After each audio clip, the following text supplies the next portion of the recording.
네, 이 시간 우리 아는 공동체에 주시는 말씀을 보겠습니다. 아는 공동체에 주시는 말씀은 마태복음 12장 9절에서부터 21절까지 말씀입니다. 이 말씀을 다 같이 합독하도록 하겠습니다. 거기에서 떠나 그들의 회당에 들어가시니 한쪽 손 마른 사람이 있는지라 사람들이 예수를 고발하려 하여 물어 이르되 안식일에 병 고치는 것이 옳으니이까 예수께서 이르시되 너희 중에 어떤 사람이 양 한 마리가 있어 안식일에 구덩이에 빠졌으면 끌어내지 않겠느냐. 사람이 양보다 얼마나 더 귀하냐. 그러므로 안식일에 선을 행하는 것이 옳으니라 하시고 이에 그 사람에게 이르시되 손을 내밀라 하시니 그가 내밀매 다른 손과 같이 회복되어 성하더라. 바리새인들이 나가서 어떻게 하여 예수를 죽일까 의논하거늘 예수께서 아시고 거기를 떠나가시니 많은 사람이 따르는지라 예수께서 그들의 병을 다 고치시고 자기를 나타내지 말라 경고하셨으니 이는 선지자 이사야를 통하여 말씀하신 바 보라 내가 택한 종 곧 내 마음에 기뻐하는 바 내가 사랑하는 자로다 내가 내 영을 그에게 줄 터이니 그가 심판을 이방에 알게 하리라 그는 다투지도 아니하며 들레지도 아니하리니 아무도 길에서 그 소리를 듣지 못하리라. 상한 갈대를 꺾지 아니하며 꺼져가는 심지를 끄지 아니하기를 심판하여 이길 때까지 하리니 또한 이방들이 그의 이름을 바라리라 함을 이루려 하심이니라. 이 시간 공동기도문을 하나님께 올려드리도록 하겠습니다. 아는 공동체에서 드려지는 예배가 하나님이 받으시는 예배가 되게 하시고 아는 공동체에 하나님의 임재가 머무르는 은혜의 공동체가 되게 하옵소서. 아는 공동체 예배에 마음과 뜻을 같이 할 수 있는 새 가정을 보내주셔서 아는 공동체를 통한 하나님의 뜻을 이루어가게 하옵소서. 아는 공동체에 전도의 문을 열어주셔서 복음이 선포될 때 예수님을 믿고 구원받는 역사가 일어나게 하옵소서. 아는 공동체가 하나님의 마음으로 충만하게 하셔서 이 땅에 소외받고 고통받는 자들의 참된 안식처가 되게 하시고 그들의 필요를 채워주는 공동체가 되게 하옵소서. 아는 공동체가 높이 솟은 산이 되기보다 누구나 오름직한 동산이 되게 하셔서 하나님의 선하심과 인자하심을 세상에 드러내는 공동체가 되게 하옵소서. 아는 공동체를 목회하고 있는 윤종용 목사에게 성령의 충만함을 부어주시고 아버지의 마음과 뜻을 깨달아 공동체에 잘 전달할 수 있는 은혜를 부어 주옵소서. 2025년 아는 공동체를 통해 행하실 일들을 기대하며 예수님의 이름으로 기도드렸습니다. 아멘. 네이버 검색창에 오해받은 경험이라고 하는 단어를 검색하면 세상에서 가장 억울한 일이라는 제목의 EBS 사이트가 나옵니다. 클릭해서 들어가면 3분짜리 맛보기 영상이 나오고 그 영상 밑에 다음과 같은 글이 있습니다. 살면서 여러 힘든 일을 겪지만 가장 고통스러운 일은 인간관계에서 오해받는 일일 것이다. 오해는 고통이다. 나의 존재가 부정당하는 결과이기 때문이다. 이렇게 오해받은 경험은 심리적인 문제를 만들어내는데 결국 타의에 의해 만들어진 비극의 굴레 속에서 굴러가는 삶을 만든다. 저는 이 글 속에서 한 문장이 제 시선을 사로잡았습니다. 그것은 오해는 고통이다 라는 문장이었습니다. 이 문장이 저를 사로잡은 이유는 얼마 전 저도 오해받은 경험이 있었기 때문입니다. 그때 저는 왜 제가 이렇게 힘들지 라고 생각했는데 그 이유를 이 문장에서 찾아낸 것 같습니다. 오해는 정말 큰 고통이었습니다. 잠을 자려고 누웠는데도 계속 머릿속에 맴돌며 떠오르는데 잠을 잘 수 없게 할 만큼 참 고통스러웠습니다. 여러분들도 저처럼 혹시 오해받은 경험이 있으신가요? 아니, 현재 오해받고 있으신가요? 오늘 저는 말씀을 묵상하면서 예수님이 저와 같겠다라고 생각했습니다. 예수님은 30세에 공생의 사역을 시작하면서 많은 사람이 따를 만큼 유명한 분이 되셨습니다. 예수님의 유명세가 커지면 커질수록 그분을 인정하고 결국에는 메시아로 바라봐야 하는데 현실은 그렇지 않았습니다. 오늘 우리가 보고 있는 마태복음 12장 24절 말씀에서는 예수님께서 귀신의 왕과 내통하는 자처럼 보인다라고 하는 말까지 들었습니다. 예수님께서 귀신 들려 눈 멀고 말 못하는 사람을 고쳐주셨는데 바리새인들이 귀신의 왕 바알세불의 힘으로 고쳤다라고 하며 사람들의 시선을 돌리려고 한 것입니다. 이처럼 예수님의 공생의 사역은 철저하게 오해받고 계셨습니다. 그럼에도 예수님은 오해라는 고통의 터널을 지나 마지막까지 사명을 완수하셨습니다. 십자가를 지시기까지 수많은 오해 속에 계셨지만 예수님은 앞만 보며 달리는 소처럼 우직하게 자신의 길을 가신 것입니다. 예수님의 이러한 모습을 통해 우리가 깨닫기를 원하시는 하나님의 마음은 무엇일까요? 예수님께서 행하신 사역을 살펴보면서 하나님의 마음을 알아보는 시간을 갖도록 하겠습니다. 첫 번째로 하나님은 우리가 선을 행하는 삶을 살기 원하십니다. 12절 말씀입니다. 사람이 양보다 얼마나 더 귀하냐. 그러므로 안식일에 선을 행하는 것이 옳으니라 하시고. 예수님은 선지자들이 예언한 메시아의 사역을 이스라엘 백성들에게 행하셨습니다. 이사야 선지자의 예언처럼 보지 못하던 사람이 보게 되었고 듣지 못하던 사람이 들을 수 있게 되었습니다. 다리를 저는 사람이 사슴처럼 뛰었고 말 못하는 사람이 아름다운 찬양으로 하나님께 영광을 돌렸습니다. 깊은 흑암의 감옥에 갇혀있던 자들이 예수님의 사역을 통해 빛을 보았고 자유를 경험한 것입니다. 그렇다면 이스라엘 백성들은 이러한 일들을 보면 어떻게 해야 했을까요? 예수님이 메시아이심을 알았어야 하며 메시아를 보내주신 하나님께 감사해야 했습니다. 그럼에도 그들은 그렇게 하지 못했습니다. 그들 중 세례 요한은 예수님이 메시아가 아닐 수 있다라고 하는 의심을 했고 바리새인과 서기관들은 예수님과 논쟁하며 흠을 잡으려 했습니다. 예수님의 흠을 잡기에 안식일 이슈는 좋은 논쟁거리였습니다. 예수님의 제자들이 안식일에 밀밭을 지나다 시장에서 밀 이삭을 잘라 먹었는데 바리새인들은 안식일에 하지 못할 일을 한다고 하며 예수님께 몰려와 따졌습니다. 이 일만이 아니었습니다. 이후 예수님은 말씀을 가르치기 위해 회당으로 발길을 돌리셨습니다. 많은 사람이 말씀을 듣기 위해 모여 있었습니다. 그곳에는 한쪽 손 마른 사람도 있었습니다. 마태는 이 사람의 어느 손이 말랐는지 말해주고 있지 않습니다. 하지만 같은 말씀을 기록하고 있는 누가는 이 사람의 오른손에 장애가 있었다라고 말합니다. 유대인들에게 오른손은 중요한 의미가 있습니다. 단지 오른손으로 밥을 먹었기 때문이 아니었습니다. 그들에게 오른손은 존귀와 영광과 축복의 상징이었기 때문이었습니다. 그래서 그들의 오른손은 언제나 장남을 향한 것을 볼 수 있습니다. 특히 아버지가 임종 직전에 오른손을 장남의 머리 위에 얹고 축복하는 행위는 아버지의 영적, 경제적 권위 모두를 장남에게 상속한다라고 하는 의미가 있었습니다. 창세기 48장을 보면 야곱의 임종 때 요셉이 두 아들을 데리고 아버지를 찾아왔습니다.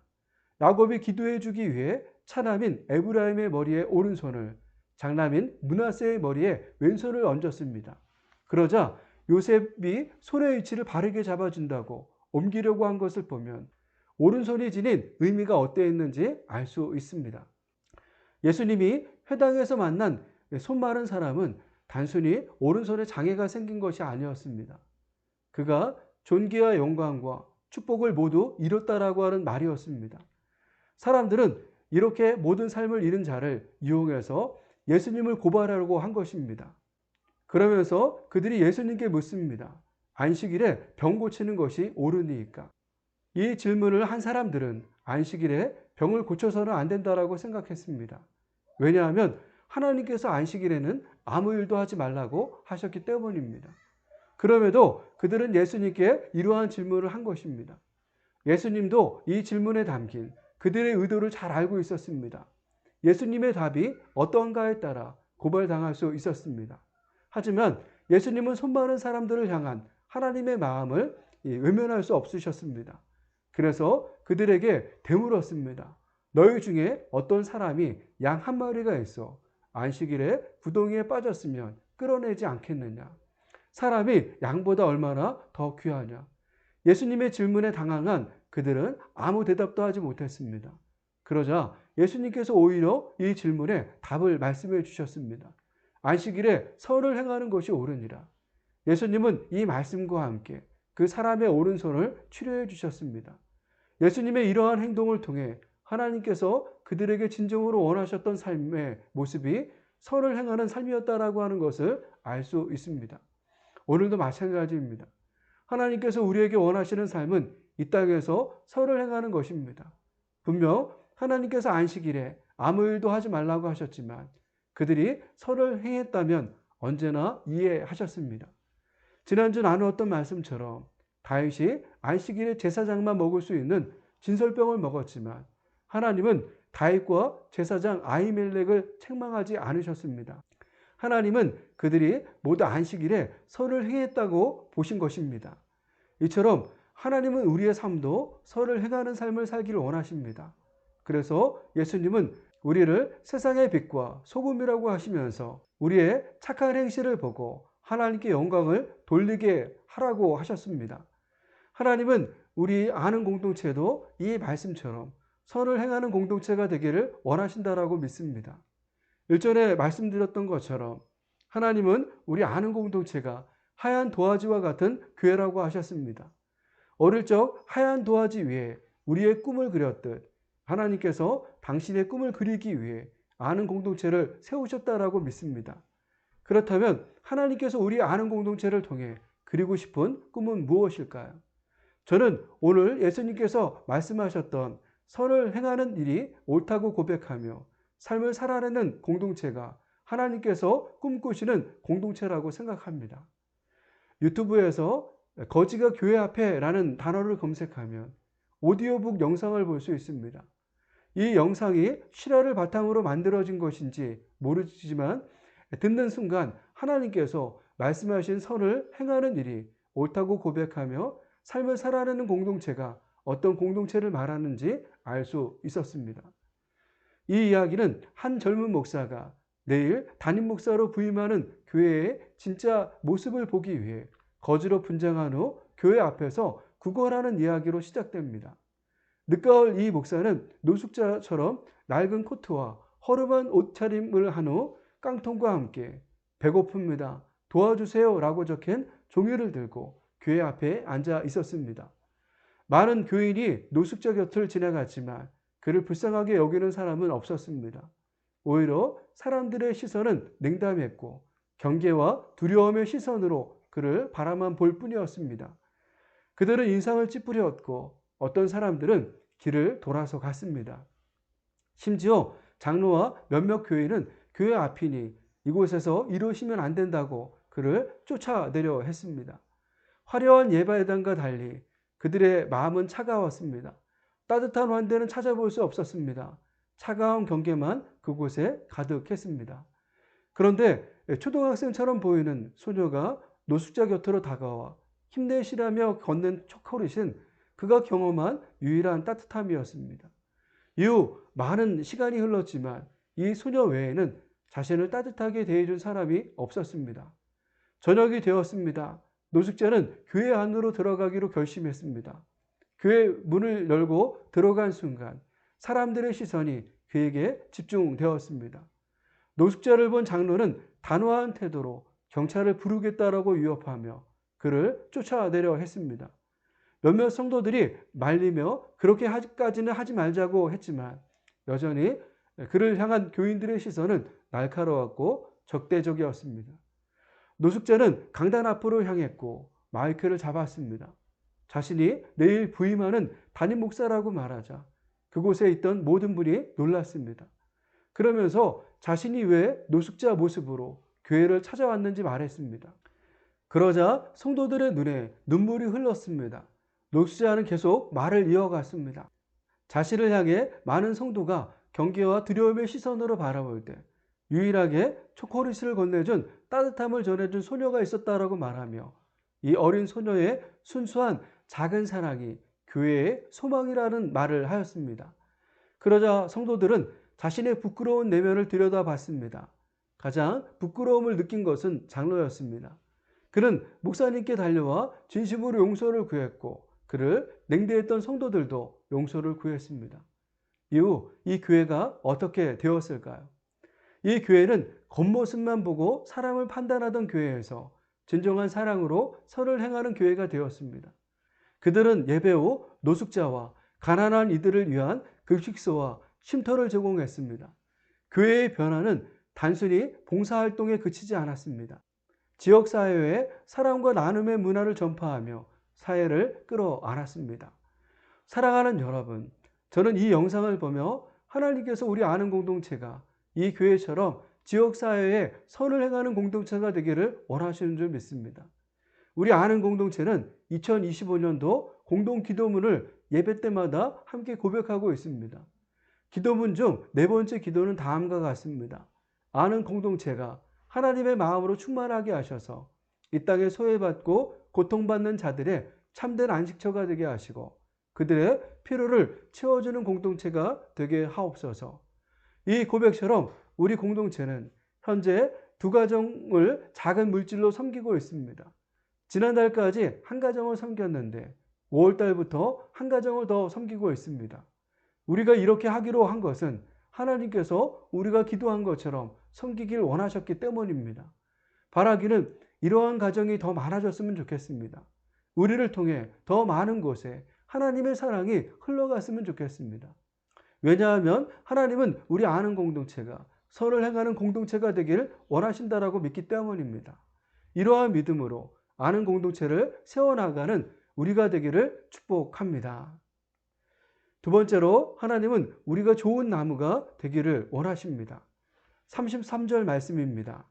나무도 좋고 열매도 좋다 하든지 나무도 좋지 않고 열매도 좋지 않다 하든지 하라.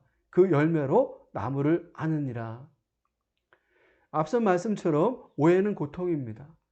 우리의 존재가 부정당하는 결과이기 때문입니다. 예수님은 안식일이라도 선을 행하는 일이 옳다라고 하는 하나님의 마음을 가지고 병든 자들을 고쳐주셨습니다. 마태복음 12장 22절에 보면 그때라고 했는데 여기서 말하는 그때는 안식일을 말한다라고 생각합니다. 왜냐하면 지금까지 안식일에 있었던 일을 말씀하고 있었기 때문입니다. 누구인지는 모르지만 안식일에 예수님께 귀신 들려 눈 멀고 말 못하는 사람을 데리고 왔습니다. 이 사람을 데리고 온 사람은 안식일이지만 예수님께서 고쳐주신다라고 하는 믿음이 있었던 것 같습니다. 예수님은 사람들이 지켜보는 현장에서 그 사람을 고쳐주셨습니다. 이 모습을 지켜보던 사람들은 놀라서 예수님을 향해 이는 다윗의 자손이 아니냐라고 했습니다. 이 순간 사람들은 예수님을 메시아로 본 것입니다. 그런데 바리새인들은 이 말을 듣고 어떻게 말했습니까? 이가 귀신의 왕 바알세불을 힘입지 않고는 귀신을 쫓아내지 못하느니라 라고 하였습니다. 그들은 예수님께서 귀신의 왕과 내통하지 않고서는 이러한 일을 할 수 없다라고 모함하고 비방한 것입니다. 예수님의 입장에서 이 말은 자신을 고통스럽게 만드는 오해였습니다.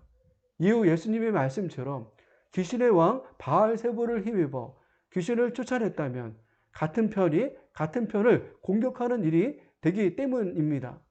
예수님은 바알세불을 힘입어 귀신을 쫓아낸 것이 아니었습니다. 예수님은 성령님을 힘입어 귀신을 쫓아내셨습니다. 그렇기에 예수님의 말씀처럼 하나님의 나라가 이미 그들에게 임한 것입니다. 그럼에도 바리새인들은 왜 예수님을 모함하고 비방했을까요? 그들은 왜 성령을 모독하는 죄를 범했을까요? 예수님의 말씀처럼 그들은 좋은 나무가 아니었기 때문입니다. 예수님은 이미 마태복음 7장의 산상수훈에서 열매로 그들을 안다라고 하시면서 말씀을 듣는 그들이 좋은 나무가 되어야 한다라고 하셨습니다. 마태복음 7장 17절과 18절 말씀입니다. 이와 같이 좋은 나무마다 아름다운 열매를 맺고 못된 나무가 나쁜 열매를 맺나니 좋은 나무가 나쁜 열매를 맺을 수 없고 못된 나무가 아름다운 열매를 맺을 수 없느니라. 이 말씀처럼 우리가 좋은 나무인지 아닌지 무엇으로 알 수 있습니까? 열매를 보면 알 수 있습니다. 우리가 아름다운 열매를 맺으면 좋은 나무가 됩니다. 하지만 나쁜 열매를 맺으면 못된 나무가 됩니다. 이 말씀은 예수님을 따랐던 무리에게 하신 말씀입니다. 이 무리 중에는 오늘 예수님을 모함하고 비방하는 바리새인들도 있었습니다. 그렇다면 그들도 이 말씀을 들었을 것입니다. 그럼에도 그들의 행동을 볼 때 여전히 못된 나무에서 벗어나지 못했다라고 하는 것을 알 수 있습니다. 예수님은 이러한 바리새인들을 향해 독사의 자식들이라고 하시면서 너희는 악하니 어떻게 선한 말을 할 수 있느냐, 이는 마음에 가득한 것을 입으로 말함이라 라고 하셨습니다. 이처럼 못된 나무는 독사의 자식들이라고 하는 질책과 함께 하나님의 무거운 책망을 받게 됩니다. 사랑하는 여러분, 그렇다면 여러분들은 어떤 나무입니까? 좋은 나무입니까? 아니면 못된 나무입니까? 여러분들의 삶의 열매를 되돌아보십시오. 어떤 열매가 맺혀 있으신가요? 바라기는 우리 아는 공동체가 좋은 열매를 맺는 좋은 나무가 되기를 축복합니다. 그럼에도 아직 여러분들의 삶이 바리새인들처럼 못된 나무라고 느껴진다면 어떻게 해야 할까요? 이 시간 주님을 인격적으로 만나시기를 바랍니다. 왜냐하면 주님만이 우리 삶을 변화시켜 주실 수 있기 때문입니다. 사도행전에 나오는 사도 바울을 보십시오. 그는 다메섹 도상에서 예수님을 만나기 전 세상에 둘도 없던 못된 나무였습니다. 그랬던 그가 180도 변화된 인생이 되었습니다. 예수님을 인격적으로 만났기 때문입니다. 오늘도 마찬가지입니다.